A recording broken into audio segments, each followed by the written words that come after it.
G'day folks, meet the Moog MUSE, and I'm not even going to do an intro spiel on this synth today because the sound of it just speaks for itself, and it's so easy to build amazing sounds. Check this out. Got an initialized patch, already sounds really lush.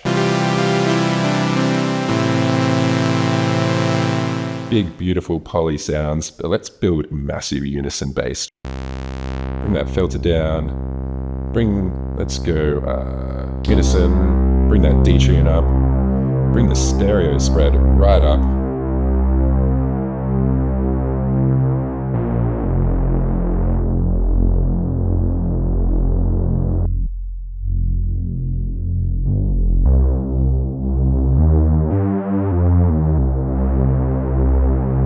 Bring in some glide, let's get rid of that envelope, release.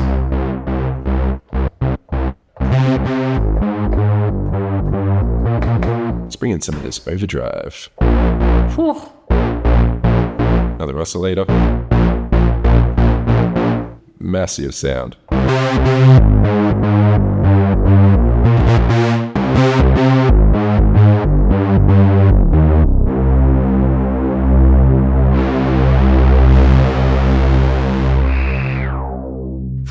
I mean, that's as good as, if not better than, any respace sound I've ever heard, you know? It's putting a smile on my face, and that's a good sign. So that's what this synth is basically all about. Those sweet spots on it are massive, and they're so easy to get to. It just sounds exactly like an analog polyphonic synth should. Kind of like a high-end guitar, you know? It's not offering anything feature set-wise that an entry-level guitar doesn't have, but the sound and the feel is just there. All right, let's have a bit more of an explore and see what else we can get out of this thing.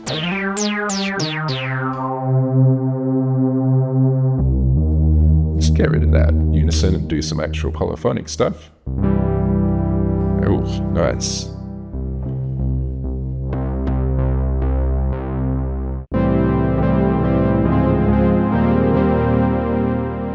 Let's get a bit of vibrato happening.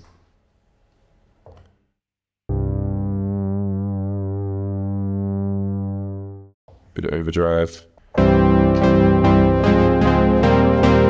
That's sounding really nice. Let's try bringing in some of this diffusion delay. Timbre 1. Clock sync.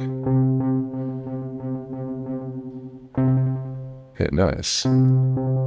So this character knob is a low and high pass filter, like a DJ style filter. And you can actually change the filter type if you jump into the settings down here. Character filter on, character filter type, DJ. There's a number of different options you can choose from there, but let's stick with DJ for the moment.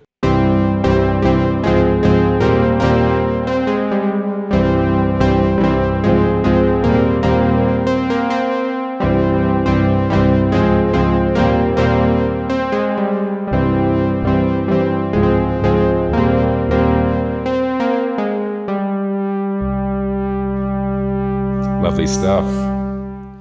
All right, moving on. I'm a massive sucker for ring modulation, so let's explore what we can do there. Turn that one up. You generally want to use cleaner wave shapes with ring modulation, so I'm just turning these around to triangle waves.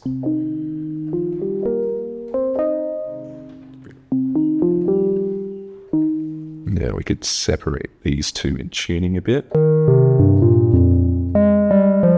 Maybe for this we'll bring in the arpeggiator. Let's bring in an octave. And the arpeggiator is really cool. You've got this screen here, so you can put in some rests.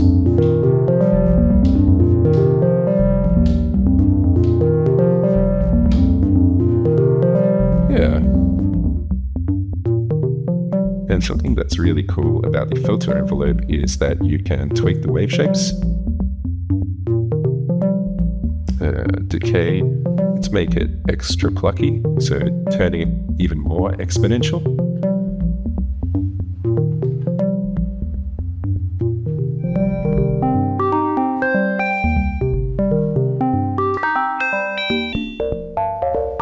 Ooh, there it is. some nice sort of metallic ring modulated sounds. We can also do some FM here. Take it even further. We could also use an LFO to modulate that, so let's do that. Sine. Cool. Awesome. Alright, and because this is a bi-timbral synth, we could then jump over to another layer and start making some sounds here. So this layer is still an initialized patch. Maybe I'll make this one mono and it can be kind of like a bass thing.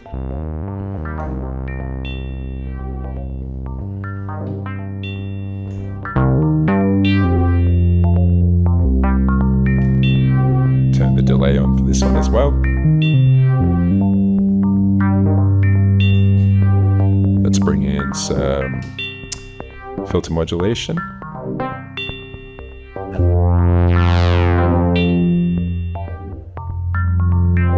Turn bipolar off, we just want unipolar.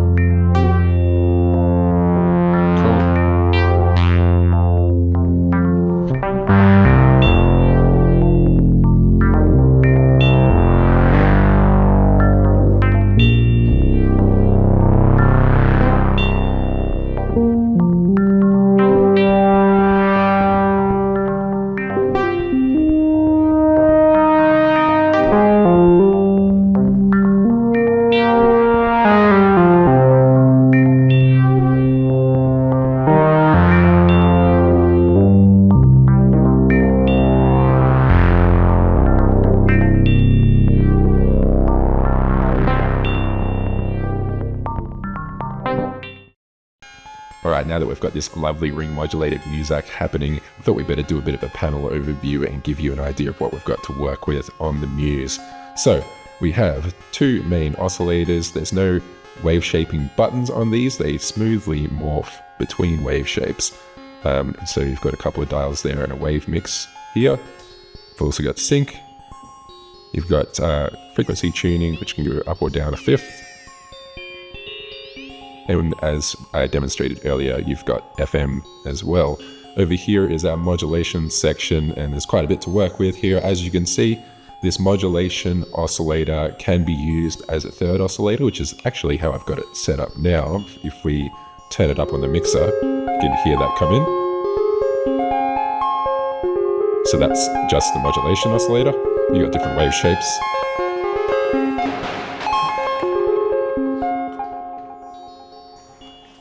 But we can easily turn that off and turn it into a modulation source. And you've got dedicated buttons and dials here for a few of the common modulation routings.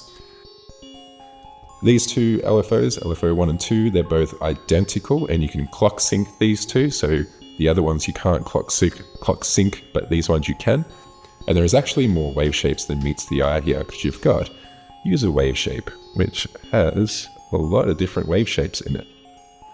And I assume you can upload your own. This pitch LFO down here is a little different to the others in that it can be set to envelope mode. So for example, if you were to do a classic sync lead sound, you'd sync your oscillators and dial that in. Moving right along, we've got our assignable controllers module here, keyboard velocity aftertouch macro mod wheel expression pedal. Now this macro knob is actually just a spare controller knob that you can map however you like. Especially handy if, say, you want to have the filter cutoff easily accessed by your left hand for a certain patch. You could just map that knob to the filter cutoff and you're good to go. It's really easy to map these. Say we wanted aftertouch to control the pitch LFO depth. Just crank that up and you're good. Clock module, fairly self-explanatory. Mixer module, this is actually based on the Moog CP3 mixer, so it basically overdrives and saturates in a really nice way. So start to crank these up and you can get a bit of that kind of saturated old school character to it.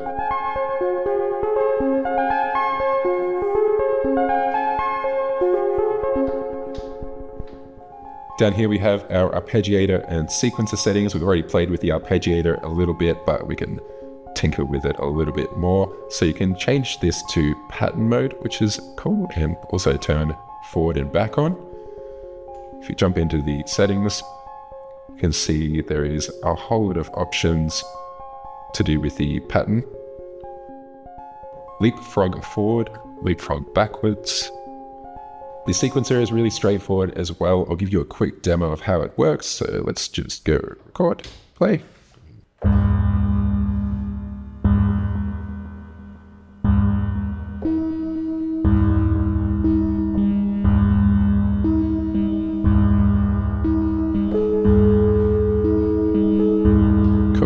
And we can also set this to transpose if we want. So then we can use the keys to play it. So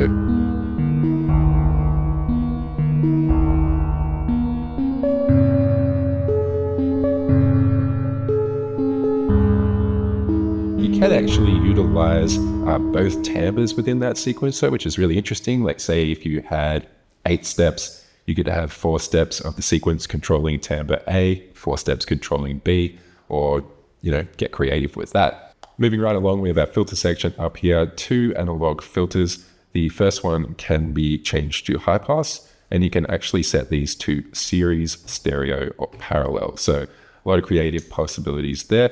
These filters are actually based on the 904A filter that was in the Moog Model 12. So iconic kind of old school 1970s Moog sound to them. Really nice and smooth, but with a bit of growl when they're pushed.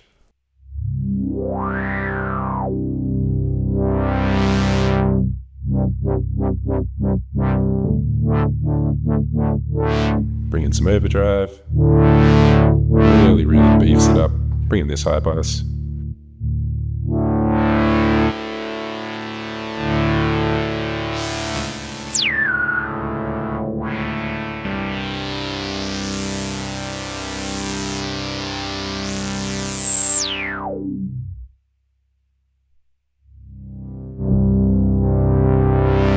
Down here we've got our programmer section, fairly self-explanatory. Select your patches, save your patches, arpeggiator settings, sequencer settings, MIDI settings, all the rest. And probably worth mentioning as well, throughout this video you would have seen me select each module's settings via these little buttons up here.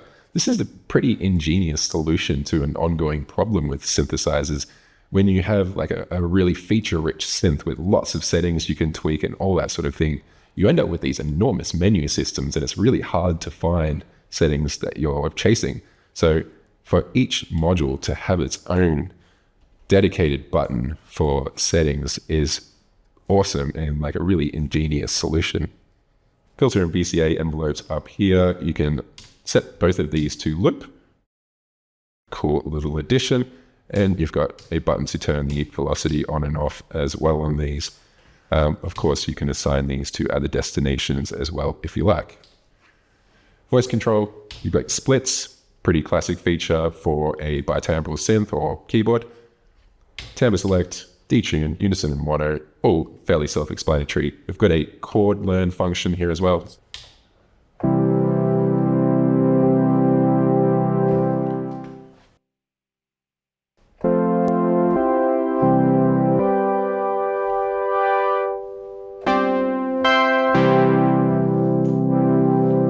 Moving right along, we've got our VCA section, manual level controls over each of the layers and panning controls as well. So that's really handy. And the stereo and spread functions as well. There is a few different extra features in here that you can explore as well. Pan, spread, random, kind of cool for arpeggios and that sort of thing. Over to the diffusion delay, it is a stereo digital delay with different filters we can apply to this character knob. Dedicated controls for feedback mix. You can link the delays or you can have them running separately, left and right. You can ping pong them, you can clock sync them, you can apply them separately to timbre A and B. Yeah, it's a really nice inclusion on this synth. It sounds really nice. Then of course, output controls. We have that all important low cut knob here, which is a great inclusion on a poly-synth, especially one with a big moogy bottom end like this synth. So good to have that. And yeah, headphone control, which is on the front of the synth here. And I think that kind of wraps up our little panel tour. So in summary, 2 VCOs plus a third one if you want it. whole lot of modulation over here, a spare macro controller, arpeggiator sequencer, mixer that overdrives like crazy, 2 analog filters, one of which can be switched to high pass, your patches, your sequencers, all of that stored here, 2 envelopes that can loop, stereo VCA with panning and stereo spread, voice control, splitting, unison, all of that down here, chord learn, function, stereo digital delay, and your output controls. And probably worth mentioning, there is CV control outputs on the back of this as well. All right, I think to wrap up this video, I'll make one more patch, and I'm going to be a little self-indulgent with it. I'm going to do some weird ambient stuff, going to tune each of these oscillators individually to the intervals of a minor chord, get some stereo modulation happening in the 2 filters, use the envelopes in looping mode. So hopefully we can make something interesting. Let's get into it. All right, once again, we have an initialized patch. So first thing I'm going to do is sweep these around to triangle. Much softer sound to it. And then we're going to change the modulation oscillator to be audio. We're just going to tune that to oscillator 1. Just put all these back to where they're supposed to be so it's not confusing.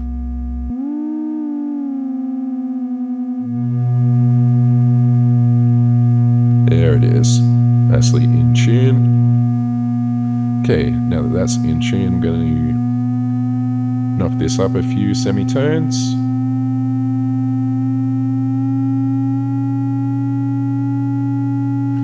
And also this one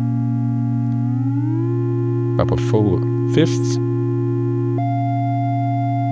Even change the octave. Yeah, we'll do that, why not? See how that sounds. And now what I'm going to do is just leave this draining so we can hear what's going on. Assign this LFO to bring in oscillator 1.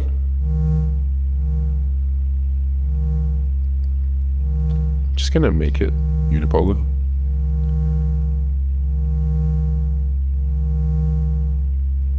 Let's just make it like, yeah, about there. And same with this one, but for oscillator 2. Great.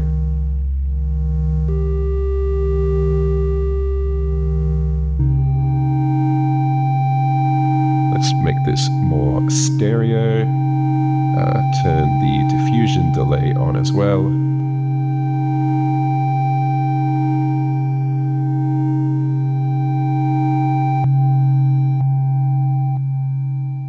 Well, it's all sounding suitably ominous. Let's put the filter envelope into looping mode. I'm going to turn velocity on as well, just so give it a little variety. There we go. So that is just cycling now and modulating the filter. We could spice that up by assigning another oscillator. Let's just use this one to the decay.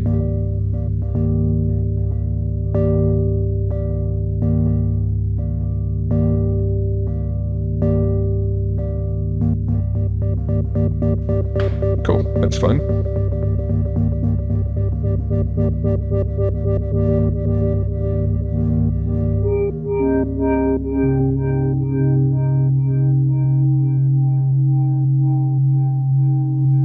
Cool, that's sounding pretty nice now.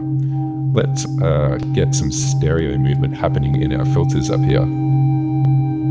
So turn this one off, back into low pass mode. 2-inch feedback there. Make sure all that resonance is down. I'm going to flip the modulation into negative on this one.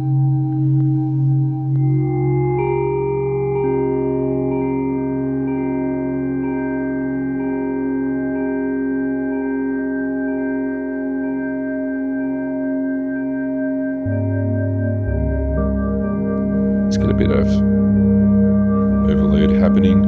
We could also have one oscillator, different shape, just to spice things up.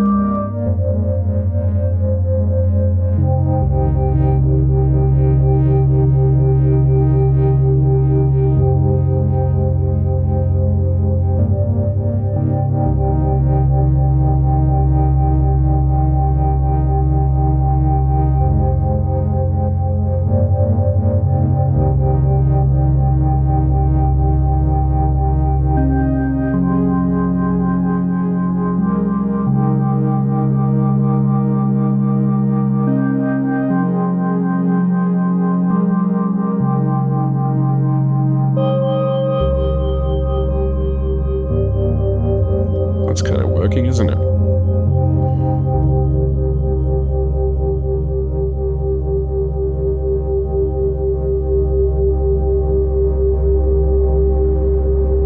Alright, we better wrap it up there before I get carried away as per usual, but it's been a real treat getting to know the Muse for this video. It really does feel like this is the kind of workhorse polysynth that we've been waiting for Moog to do for decades now. It would comfortably go head to head with the classic Prophets and Jupiters and Oberheims and all that. It's got the sound, it's got the great big tactile interface.